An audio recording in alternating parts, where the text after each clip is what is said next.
Hello guys and welcome to the channel. मैंने पिछली बार अपने पिछले वीडियो में बताया था कि मैं जो नेक्स्ट वीडियो बनाऊंगा वो बनाऊंगा कि हम रेंट वाले घर में रहें या हम अपना खुद का मकान खरीदें। ये कुछ ऐसी बात है जिसमें सबके अलग अलग व्यूज़ होते हैं और वैसे भी मेरे वीडियोस में जो भी व्यूज़ हैं वो मेरे खुद के व्यूज़ हैं, मेरी अपनी सोच है। इसका कहीं से कुछ मतलब बहुत ज़्यादा नहीं लेना है। सबके व्यूज़ अलग अलग लोकेशन के हिसाब से, जोग्राफिकल लोकेशन के हिसाब से, उनके स्टेटस के हिसाब से ये चेंज होता रहता है। लेकिन मैं जो बताता हूँ वो नॉर्मल जो अमन हम जैसे जो लोग हैं जो नॉर्मली नौकरी पेशा हैं या बिज़नेस कर रहे हैं या कुछ काम कर रहे हैं, उनके लेवल के जो बातें हैं जो नॉर्मली हमारे रोज़मर्रा की चीज़ें में दिनों में आता है, जो हम लोग बात करते हैं, उसके लेवल की मैं बातें कर रहा हूँ। तो सबसे पहले मैं आपको बता रहा हूँ कि रेंट पे रहना चाहिए या अपना खुद का मकान लेना चाहिए। तो इसमें जो इम्पॉर्टेंट है हमारे लिए एस्पेक्ट, वो सबसे पहले जो बात आती है वो आता है EMI, कि हम क्या EMI पे कर रहे हैं, हम क्या रेंट पे कर रहे हैं। अब देखो, इसमें बड़ी एक देखने वाली बात है कि हम मकान जिसमें रह रहे हैं वो हमारे लिए ज़रूरत क्या है। रोटी, कपड़ा और मकान, ये ज़रूरी बहुत है। रोटी हम अगर खाएंगे नहीं तो हमारा फ्यूल कैसे चलेगा। अगर कपड़ा, अगर हम ढंग के कपड़े पहनते हैं, उसी से हमारा दिखता है कि हम क्या हैं, कैसे हैं। ओवरऑल मतलब हमारा स्टेटस सिंबल भी कपड़ों से ही निर्भर करता है। और मकान जहाँ हम रह रहे हैं वो ज़रूर अच्छा होना चाहिए, सुविधाजनक होना चाहिए और साफ़ सुथरा होना चाहिए। अब इसमें बात है कि क्या वो मकान अगर वो हमारा खुद का होगा या हम उसको परचेज़ करेंगे तो ही मकान अच्छा है, या हम अगर रेंट पे भी रहेंगे तो जो रोटी, कपड़ा और मकान वाली जो बात है वो कहीं ना कहीं साबित हो रही है और ठीक हो रही है। क्या ऐसा हो रहा है?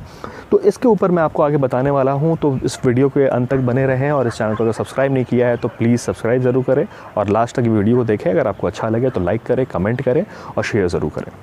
तो आइए अब चलते हैं, हम अपनी आज के टॉपिक के ऊपर बात करते हैं। मैंने जैसा कि आपको कहा था कि मैं आपको बताऊंगा कि रेंट और EMI इसकी बात कर रहे थे। देखो, EMI जो है, अगर आपका मकान फॉर एग्ज़ाम्पल आप जिस भी शहर में रहते हैं वहाँ अगर आप रेंट पेमेंट कर रहे हैं और रेंट पेमेंट कर रहे हैं 12,000, 13,000, 15,000 या मे बी 10,000, और आपका उस शहर में, उस लोकेशन में आपको फ्लैट मिल जा रहा है 25 लाख में, 30 लाख में, या फिर कोई मकान मिल जा रहा है जो कि 25-30 लाख का हो रहा है, तो जाहिर सी बात है कि आपको, अगर आपका जेब अलाउ करता है और आपको लगता है कि आप थोड़ा सा मैनेज कर सकते हैं तो आपको मकान ख़रीद लेना चाहिए। लेकिन अमूमन ऐसा होता नहीं है। होता क्या है? होता ये है कि आप रेंट पेमेंट कर रहे होते हैं 20,000, 25,000, समझना मेरी बात को, और उस फ्लैट की जो वैल्यू होती है वो होता है 1 करोड़ 80 लाख, 90 लाख या 1 करोड़ या 1 करोड़ से भी ज़्यादा। ऐसे कंडीशन में क्या आपको घर खरीदना चाहिए? नहीं खरीदना चाहिए। आपको रेंट पे रहना चाहिए। क्यों रेंट पे रहना चाहिए? क्योंकि आप जो पैसे की आपकी जो वैल्यू है वो आप कहीं ना कहीं रेंट पे आप कम लगा रहे हो, और अगर आप उस मकान को ख़रीदोगे तो वो आपको महंगा पड़ेगा। तो ये अगर हम दोनों बातों को अगर हम देखें तो इसमें ये टैली करते हैं कि कहीं ना कहीं रेंट यहाँ पे फ़ायदेमंद है। लेकिन और भी चीज़ें हैं इसके अलावा, सिर्फ यही बात ख़त्म नहीं होती है। हम बात करते हैं हाउस लोन की। जब हम हाउस लोन लेते हैं तो हमें टैक्स में बेनिफिट होता है, लेकिन जब हम रेंट पेमेंट करते हैं, रेंट की रिसिप्ट लगाते हैं, उसमें भी हमें एक नॉमिनल सा टैक्स बेनिफिट होता है। तो ये दोनों पॉइंट जो है करीब करीब बराबर है, बहुत ज़्यादा अंतर नहीं है इसमें। लेकिन जब आप सैलरीड पर्सन का जो मेंटल प्रॉब्लम होता है होम लोन लेने के बाद, 50 लाख का मकान ले लिया, 50 लाख का फ्लैट ले लिया, 10 लाख रुपए डाउन पेमेंट किए। एक तो जो पैसा आपके पास जमा था, चाहे वो पैसा कहीं से भी आपके पास आया था, मे बी आपके पास किसी ने गिफ्ट दिया था आपको या आपने जमा किया था, जो भी किया था वो पैसा आपने डाउन पेमेंट में पेमेंट कर दिया। अब 40 लाख रुपए आपके पास लोन है। अब ये लोन कभी भी बीच में अगर किसी भी कारण से छूटा, मैं नहीं कह रहा हूँ कि किसी का काम, रोज़ी रोज़गार कोई ख़राब होगा। हाँ, आप मकान तो आप अगर रेंट पे अगर आप रहेंगे तो रेंट भी तो आपको पेमेंट करना ही पड़ेगा। लेकिन अगर किसी भी वजह से आप उसको पेमेंट नहीं कर पाएँ तो ये आपके लिए एक बहुत बड़ा लोड हो जाता है कि अब आप उस EMI को कैसे पेमेंट करेंगे। और अगर वो कॉन्ट्रैक्ट बीच में ब्रीच होता है तो कई बार ऐसा देखा गया है कि अच्छा खासा अमाउंट लगाने के बाद भी, आपको पे करने के बाद भी आपको उस मकान को छोड़ना पड़ता है और आप ऐसे कंडीशन में फंसने वाली स्थिति होती है। जैसे अगर मैं नॉर्मल लैंग्वेज में बात करूं कि हम फंस गए। अब कहाँ कहाँ बंदा फंसता है ये पहले देखो। अगर आप मकान खरीद रहे हैं तो आप कुछ बेसिक चीज़ों को आप ध्यान में रखें, जैसे कि क्या आप उसी शहर में रहने वाले हैं। नॉर्मली सरकारी नौकरी हो या प्राइवेट में, फर्म में या कॉर्पोरेट में नौकरी हो, हम हमेशा ये देखा गया है कि आप लोग जो है हम जैसे जो लोग हैं वो उनका कब ट्रांसफ़र हो जाए या रोज़ी रोज़गार के लिए कब उनको शहर छोड़ के दूसरे शहर जाना पड़े, ये इसका कोई ठीक नहीं होता है। प्रैक्टिकल सी चीज़ों में देखा गया है कि कई बार लोग इसलिए शहर नहीं छोड़ते हैं क्योंकि हमने तो वहाँ मकान ले लिया है, हमने वहाँ फ्लैट ले लिया है। अरे भैया, हमने वहाँ पर 20,000 रुपये हम उसका EMI दे रहे हैं, अब हम किसी और शहर में जाएं, वहाँ भी हम 20,000 रुपये किराया दे क्या? तो इससे बेहतर है कि वो नौकरी छोड़ देते हैं, जो हमारी नौकरी जैसी चल रही है वहीं छोड़ देते हैं। मतलब कि आपने अपने करियर को ही आपने मकान के साथ बांध के रख दिया, जो कि कहीं से भी ठीक नहीं है। आप शायद उस शहर में, नए शहर में जाते तो आप 20 का 50, 50 का 100 उस मकान के अलावा मतलब उस तरह का मकान बना सकते थे, लेकिन आपने वो छोड़ दिया। और ऐसा होता है, कई बार हम मकान के चक्कर में फंसे रह जाते हैं, बंधे रह जाते हैं, जो कि कहीं ना कहीं दिक्कत है। तो ट्रांसफ़रेबल जॉब ये एक बहुत बड़ा मैटर है। अगर आपका ऐसा है तो ये नहीं करना चाहिए, नंबर 1। नंबर 2 बात जो है वो ये कि आप अगर घर लेने की सोच रहे हैं तो आप ये ज़रूर देखें कि आपका बैलेंस मंथली, मतलब बैंक बैलेंस जो है वो कितना डिस्टर्ब हो रहा है और कितना आपका मेंटेन है आपका मकान लेने के बाद भी। फॉर एग्ज़ाम्पल, आपने अगर मान लो 50 लाख का कोई फ्लैट लिया है, 50 लाख का मकान ख़रीदा है, तो क्या 50 लाख पे आपने डाउन पेमेंट कितना किया है? डाउन पेमेंट क्या आपने 20 लाख 25 लाख किया है? अगर 25 लाख भी किया है तो भी ठीक है। 25 लाख का आपने डाउन पेमेंट किया, 25 लाख आपने EMI लगा दिया, ठीक रहेगा आपका EMI, आपके ऊपर बहुत ज़्यादा बोझ नहीं पड़ेगा और आपका ठीक ठाक चलता रहेगा। लेकिन नॉर्मली होता क्या है, अगर 50 लाख का मकान लिया है तो हमने 10 लाख या 12 लाख रुपए लगाए हैं डाउन पेमेंट में और बाकी सारा हमने EMI कर लिया है।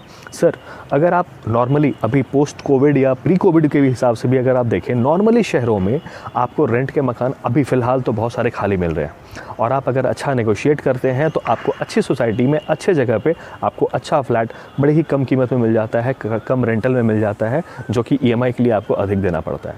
और कहीं बीच में, जैसा कि मैंने थोड़ी देर पहले बताया कि अगर बीच में प्रॉब्लम हो गई तो वो बीच में फिर फंसने वाली।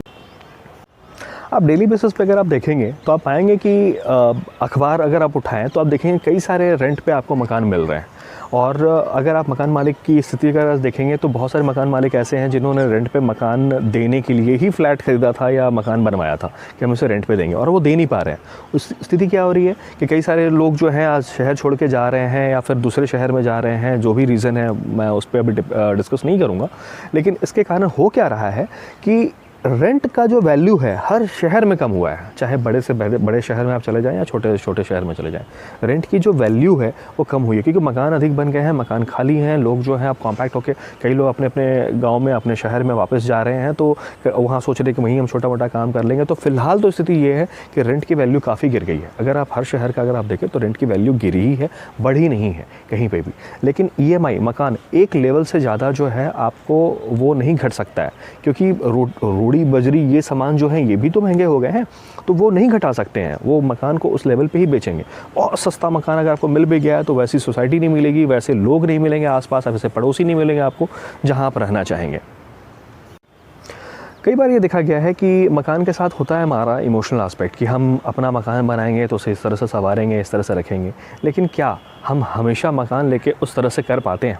कई बार देखा ये गया है कि हम मकान तो ख़रीद लेते हैं, हम फ्लैट तो ले लेते हैं, लेकिन फ़्लैट लेने में हम इतना पैसा लगा देते हैं कि छोटी छोटी जो नॉर्मल जो खुशियाँ हम लोग कर रहे थे, फॉर एग्ज़ाम्पल वीकेंड्स पे मूवी देखने जाना या कहीं बाहर शॉपिंग करना या कहीं घूमने जाना, वही नहीं कर पा रहे हैं क्योंकि हमारे पैसे ही नहीं बच रहे हैं। क्योंकि रेंट पे तो हम रह रहे थे 15,000 में या 20,000 में, और अब EMI दे रहे हैं 40,000 45,000। वो कहाँ से आएगा? वो इसी बीच से तो आएगा। ये जो हमारा छोटी छोटी हमारी जो खुशियाँ थी, जो हम लोग वीकेंड्स पे एंजॉय करते थे या कहीं बाहर घूमने जाते थे, वही तो कर रहे हैं हम। वो उन्हीं को पैसे को उठा के हमने EMI में कन्वर्ट कर दिया।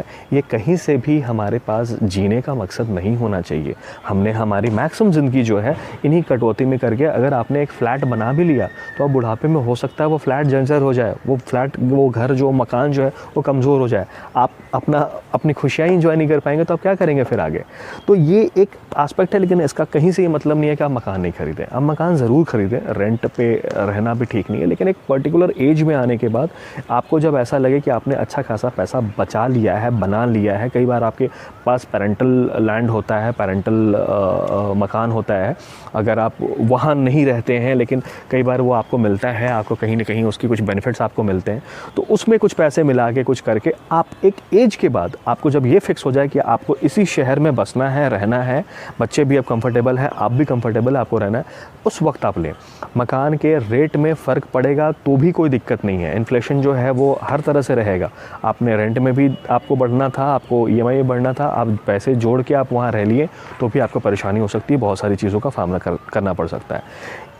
इसमें मैं एक आइडिया ज़रूर दूंगा। जैसे मेरा एक फ्रेंड है जिसने अभी मकान के लिए बनाने के लिए वो ज़मीन देख रहा है।